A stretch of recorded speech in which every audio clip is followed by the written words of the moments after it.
buy another Ford product because I don't support what that company did as relates to refurbishing and rebuilding General Lee's tomb and chapel. We have it's that level. So if I tend to look at the history of the individuals, the people, of the organization, what the organization is about, that I'm gonna spend my money in. Right. And I said that's one of the ways that we can get them involved. And to that point, we've marched for a long time. We march.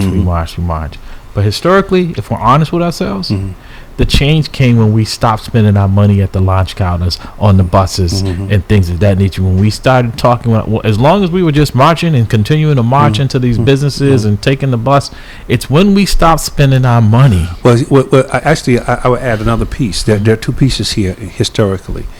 Locally, when we start spending our money, local government started to behave differently because expound on that. Because what happened is that people started to say, "Hey, listen, I can't survive. I can't buy the house in Hampton if black folks are not actually riding the bus." The bus boycott in Birmingham almost broke that. Because the people in the back were paying the same as the people in the front, right? But once the people in the back start walking and start actually getting other means of transportation, that business almost went out of business. That's right. All right. So that's one side of it, the local side and the state side.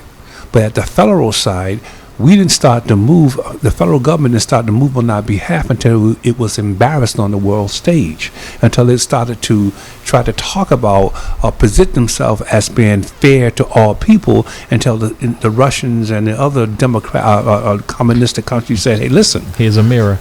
Look at America. Look at what you're doing to the black folks. You're talking about human rights, but this is what you're doing to black folks." You know what I mean? So it had to be all I'm saying is that we had to make America respect us. And I'm hoping that we go back and grab onto that tenacity and determined will of our forefathers to make America allow us to vote. So what you're saying is that America has not been great. So when they talk about making America great again, we haven't even achieved it for the first time. America's only been great when black Americans made it great.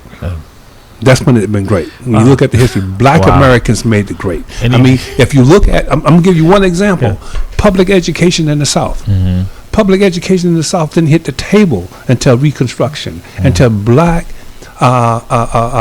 elected officials created a public education institution in the South. Prior to that, the rich folks were sending their people up north to get educated, and the poor white folks were not getting educated. In the conversation, read your history. So we made America great by forcing America to cash the check that it gave us around freedom, around liberty, and pursuit of happiness. Be true to what you said on paper.